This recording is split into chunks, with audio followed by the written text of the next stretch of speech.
Hola Águilas, estamos en la semana número 3 del día viernes de nuestro estudio, Nuestra Eternidad Segura.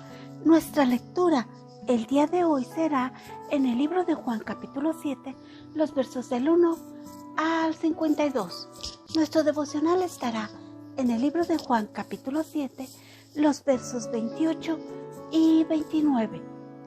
Y si tú ya tienes listas tus citas, entonces comenzamos. Y dice: después de estas cosas andaba Jesús en Galilea, pues no quería andar en Judea, porque los judíos procuraban matarle, y estaban cerca las fiestas de los judíos, la de los tabernáculos. Y le dijeron sus hermanos: sal de aquí y vete a Judea, para que también tus discípulos vean las obras que haces, porque ninguno que procura darse a conocer hace algo en secreto. Si estas cosas haces, manifiéstate al mundo, porque ni aun sus hermanos creían en él. Entonces Jesús les dijo: mi tiempo aún no ha llegado, mas vuestro tiempo siempre está presto. No puede el mundo aborreceros a vosotros, mas a mí me aborrece, porque yo testifico de él, que sus obras son malas. Subid vosotros a la fiesta. Yo no subo todavía a esta fiesta, porque mi tiempo aún no se ha cumplido. Y habiéndoles dicho esto, se quedó en Galilea. Pero después que sus hermanos habían subido, entonces él también subió a la fiesta, no abiertamente, sino como en secreto. Y le buscaban los judíos en la fiesta, y decían: ¿dónde está aquel? Y había gran murmullo acerca de él entre la multitud, pues unos decían: es bueno, pero otros decían: no, sino que engaña al pueblo. Pero ninguno hablaba abiertamente de él, por miedo a los judíos. Mas a la mitad de la fiesta subió Jesús al templo y enseñaba. Y se maravillaban los judíos diciendo: ¿cómo sabe este letras sin haber estudiado? Jesús le respondió y dijo: mi doctrina no es mía, sino de aquel que me envió. El que quiera hacer la voluntad de Dios, conocerá si la doctrina es de Dios, o si yo hablo por mi propia cuenta. El que habla por su propia cuenta, su propia gloria busca. Pero el que busca la gloria del que le envió, este es verdadero, y no hay en él injusticia. ¿No os dio Moisés la ley, y ninguno de vosotros cumple la ley? ¿Por qué procuráis matarme? Respondió la multitud y dijo: demonio tienes, ¿quién procura matarte? Jesús respondió y les dijo: una obra hice y todos os maravilláis. Por cierto, Moisés os dio la circuncisión, no porque sea de Moisés, sino de los padres. Y en el día de reposo circuncidáis al hombre. Si recibe el hombre la circuncisión en el día de reposo, ¿para qué la ley de Moisés no sea quebrantada? ¿Os enojáis conmigo porque en el día de reposo sané completamente a un hombre? No juzguéis según las apariencias, sino juzgáis con justo juicio. Decían entonces unos de Jerusalén: ¿no es este a quien buscan para matarle? Pues mirad, habla públicamente y no le dicen nada. ¿Habrán reconocido en verdad los gobernantes que este es el Cristo? Pero este sabemos de dónde es, mas cuando venga el Cristo, nadie sabrá de dónde sea. Jesús entonces, enseñando en el templo, alzó la voz y dijo: a mí me conocéis y sabéis de dónde soy, y no he venido de mí mismo, pero el que me envió es verdadero, a quien vosotros no conocéis, pero yo le conozco porque de él procedo, y él me envió. Entonces procuraban prenderle, pero ninguno le echó mano, porque aún no había llegado su hora. Y muchos de la multitud creyeron en él y decían: el Cristo, cuando venga, hará más señales que las que éste hace. Los fariseos oyeron a la gente que murmuraba de él estas cosas, y los principales sacerdotes y los fariseos enviaron alguaciles para que le prendiesen.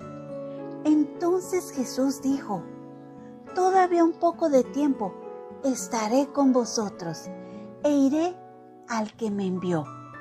Me buscaréis y no me hallaréis, y a donde yo estaré, vosotros no podréis venir.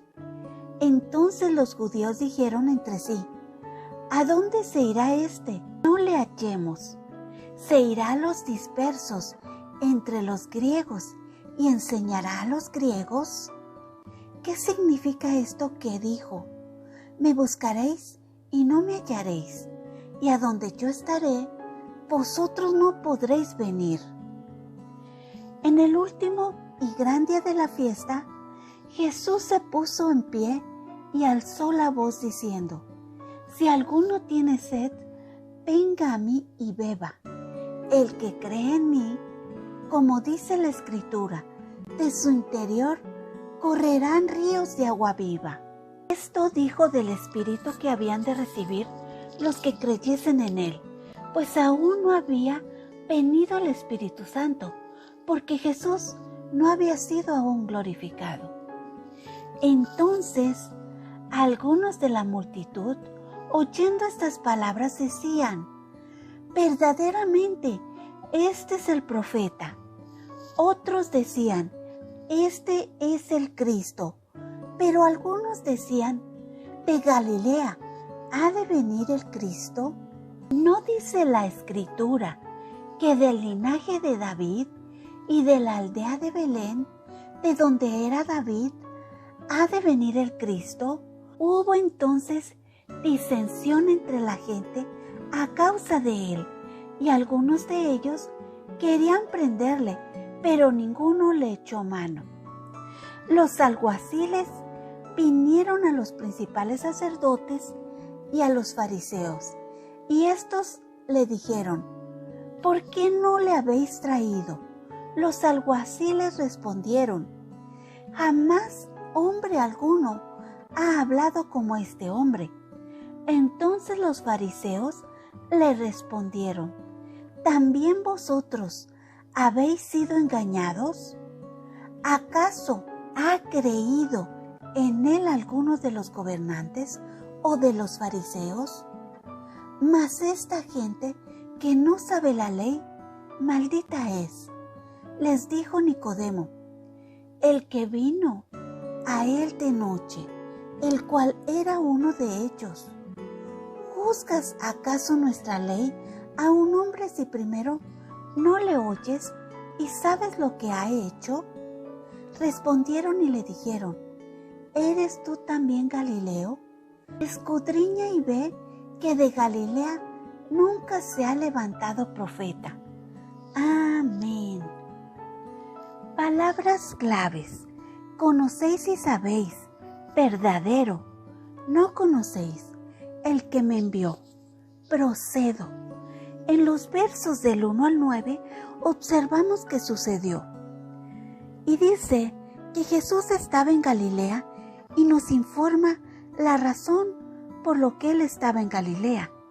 Dice que los judaizantes querían matarle.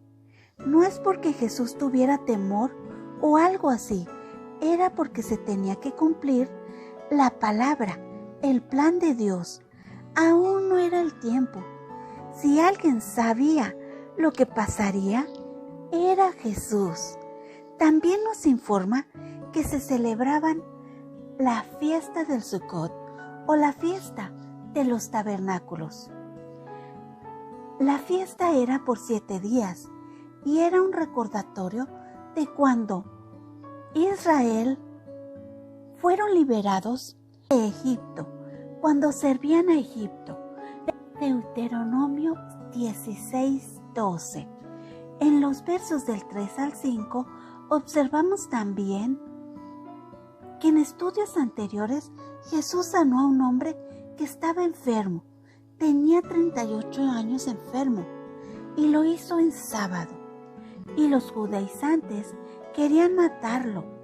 Observamos cómo Israel celebraba las fiestas de los tabernáculos, que habla de la dependencia de estas personas de Dios, y cómo Jesús en este tiempo enseñó a depender de Dios. En estas fiestas, todos los que tuvieran 20 años o más tenían que presentarse. Así que todos venían de diferentes ciudades a Jerusalén. Observamos que sus hermanos le dijeron que por qué no iba a las fiestas. Total, si tenía seguidores o si necesitaba decir algo, ese sería el lugar donde debería de hacerlo. Pero lo dijeron como con una doble intención. Era como si ellos no creyeran o se negaran a lo que él era. Pensaban algo como: si dices ser quien dices que eres, compruébalo ahí, ya que a ellos les costaba trabajo aceptar quién era Jesús.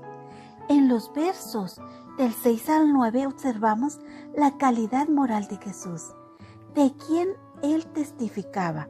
Recordemos que un testimonio es porque viste, oíste, tienes conocimiento o fuiste partícipe. Así que Jesús conocía a su Padre.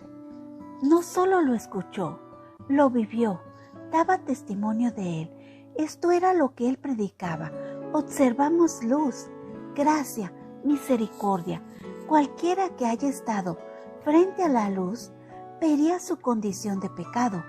Observamos que el mundo lo odiaba porque él les decía que lo que hacían era malo, no era correcto. Si haces cosas malas, no pueden verse como correctas. Y es correcto lo que él les decía. Y cuando tú haces cosas malas y las personas malas lo ven, no te van a rechazar porque son igual. Observamos que aún cuando sus hermanos se fueron, él se quedó, pero por un momento, ya que esto nos lo informa en el verso número 10. Y nos dice que fue así como en secreto. Él tenía que ir, era una obligación, estaba cumpliendo con la ley. En los versos del 11 al 24 observamos lo siguiente: que había un tiempo establecido que debía de cumplirse, al igual que ciertas cosas tenían que cumplirse, y después sería arrestado. Es por eso que él aguardaba. Era sabio. También observamos que había muchos comentarios buenos y comentarios malos, pero estos se comentaban a escondidas. No le estaban mostrando amor como ellos, ese amor que tú le debes demostrar a otra persona. La palabra dice que debemos amar a nuestro prójimo como a nosotros mismos, y ellos no estaban haciendo eso. Hablaban en contra de su prójimo, daban falso testimonio. Así que por el contrario, ellos y sus prejuicios decían: ¿cómo puede saber él? ¿Cómo puede decir él esto? ¿Cómo puede hacer él esto? ¿No es este el hijo de José y María? Pero volvemos, ninguno lo hacía abiertamente, ninguno tenía un argumento para él. Recordemos que había un sistema establecido que era en gran parte los que se oponían a Jesús, argumentando que no tenía estudios, que era hijo de José y de María, que cómo sabría todo eso, que Jesús tenía un mayor conocimiento que el que ellos tenían y no había hecho escuela alguna. Jesús hablaba de lo que vio del Padre y glorificaba al Padre en todas sus enseñanzas.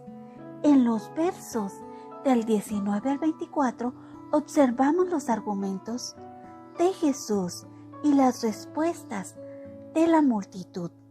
Observamos autoridad, la autoridad por parte de Jesús, y los judaizantes procuraban matarle porque sanó a una persona, pero ellos lo hacían la circuncisión, aun cuando ésta cayera en sábado, que se supone que esto ejerce un esfuerzo más de lo habitual, según lo que habían escrito los sacerdotes antiguos y la recomendación que ellos habían puesto ahí, de que era más de lo habitual, o sea que ya estaba trabajando.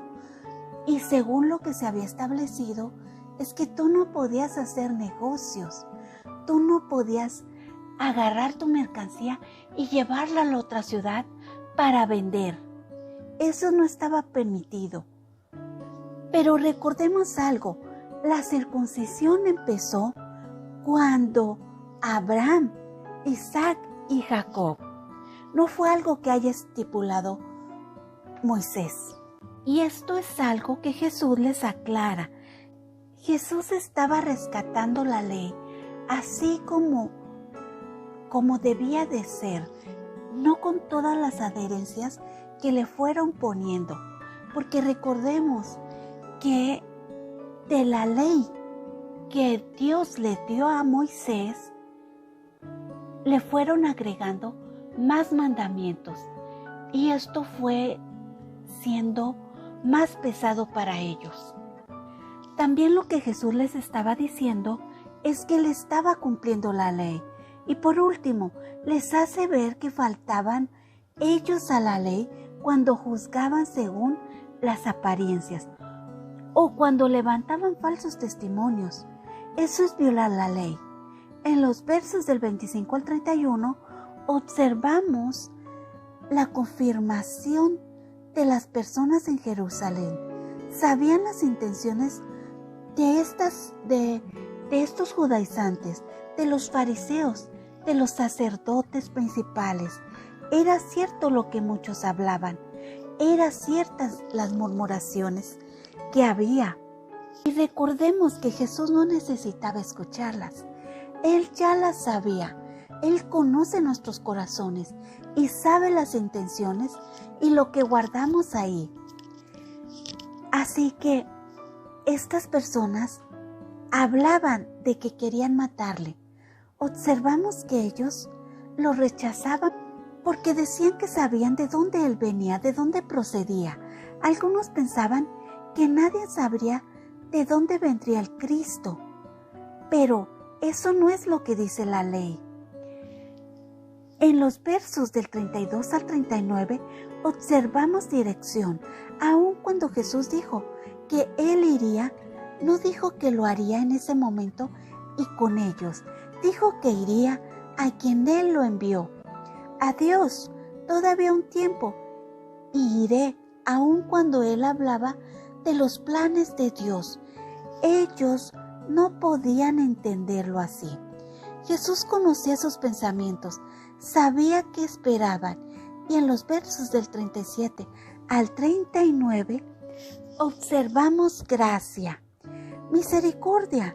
Observamos que el séptimo día consecutivo de estarse derramando una jarra en el altar en memoria del agua que Dios proveyó en el desierto para Israel cuando salieron de Egipto y tenían mucha sed, el octavo día ellos lo dedicaban a orar por esa agua Y es importante. Esto era para recordarles que llegaron a este lugar que Dios les prometió.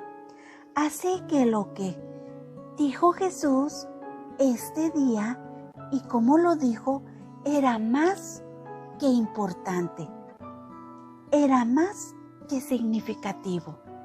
Hablaba de redención, de perdón, de una nueva oportunidad que Jesús les estaba dando, no porque lo merecieran, sino porque Él lo hizo por la humanidad. Extendió su gracia para toda la humanidad y el reino de los cielos se acercó a toda la humanidad y se sigue acercando a cada individuo. La luz de Jesús alumbra su condición y revela la verdad, revela el pecado, que se encuentra oculto, revela la condición de cada corazón, les habla, los coloca en el lugar en donde ellos están y que ellos tienen la oportunidad de estar con Jesús o de no aceptarlo. Pero esa oportunidad Jesús se las da. Así que Jesús vino a liberar al cautivo, al que estuviera cansado, sediento, el que estuviera en el desierto, el que lo reconociera. Los que quisieran seguirle beberían de esa agua viva. Observamos que no todos estarían con él y los que no estaban no sabían qué hacer, aunque deseaban prenderle. En los versos 45 al 52 observamos que los alguaciles, cuando fueron presentados frente a los sacerdotes principales y a los fariseos, quienes querían prender a Jesús o arrestarlo, observamos a un Dios majestuoso, a un Hijo del Hombre que dependía de su Padre. Observamos cómo Jesús seguía glorificando a su Padre. También observamos revelación del cielo, cómo estos alguaciles reconocieron la verdad, vieron la luz, cómo vieron que Jesús era único, era especial, que no era de este mundo. Observamos cómo sus palabras los conmovieron. Hoy el estudio me hace reflexionar en la deidad de Jesús, en las fiestas del tabernáculo, en lo que esto representa a Israel. Fueron liberados de la esclavitud en Egipto, cómo ellos caminaron en el desierto, cómo tuvieron sed, cómo Dios proveyó agua para calmar su sed física. Reflexiono en Jesús, en el sacrificio puro, en cómo Él se daría para que toda la humanidad fuera liberado de la esclavitud. ¿Cómo recibimos esta fuente de agua? Reflexiono, Él no vino por su cuenta, su Padre lo envió. Vino a hacer los planes de su Padre. Le entregó el reino y le dio autoridad. Reflexiono en que Él es el camino, la verdad, es la vida. No hay otra forma de llegar al Padre. Reflexiono en la vida eterna, en que si tienes al Hijo, tienes al Padre. Reflexiono en la vida eterna. Todos tenemos esto, solo que unos tenemos la vida eterna al lado del Hijo y otros separados de Dios, separados del Hijo. ¿Y tú? ¿Con quién tienes la vida eterna? ¿Has hecho una elección en tu corazón? Oremos. Amado Padre eterno, gracias por tu enseñanza hoy. Gracias por todo lo que hiciste para la humanidad. Gracias, Padre, por tu Hijo Jesucristo. Gracias por la oportunidad que nos das de tener una vida eterna. Gracias, Padre, por ser esa agua que calma nuestra sed. Gracias por liberarnos cuando vivíamos en esclavitud, cuando estábamos muertas en el pecado. y separadas de ti. Gracias, Padre, por ese sacrificio de tu Hijo Jesucristo, que por amor a nosotros nos rescató y nos ofreció una vida eterna a su lado. Ayúdanos, Padre, a reflejar de tu luz, a hablar de tu verdad, a servirte con diligencia. Ayúdanos, Padre, a mantenernos en tu palabra, a compartir de tu palabra. Te lo pedimos en el nombre sea de Cristo Jesús. Amén. Ahora sí, vayamos al devocional de ADG. ¡Qué maravilloso! Jesús fue enviado por su Padre Dios, el Creador del universo. Dios está interesado en cada persona y quiere restablecer con cada hombre la relación que fue rota por el pecado. Jesús fue enviado con el propósito de darnos una vida nueva. Como dice el texto de hoy, Dios Padre es alguien en el que podemos confiar siempre, es decir, en cualquier momento y en cualquier lugar. Solo estamos a una oración de distancia de Él, porque Dios nos escucha en todo tiempo. En este texto, Jesús se presenta como aquel que ha sido enviado por Dios y además como el único que ha visto y conoce a Dios Padre, en quien podemos poner toda nuestra confianza. Dios siempre quiere lo mejor para nosotros, porque los planes que tiene para nosotros son de bien y de paz, y no de mal. Así que sigamos el ejemplo de Jesús y reflejemos el gran amor que Dios ha puesto en nuestras vidas. Gracias, Dios los bendiga. Abajo de este video pueden dejar su audio, su video o su escrito del estudio del día de hoy. Nos vemos mañana. Gracias.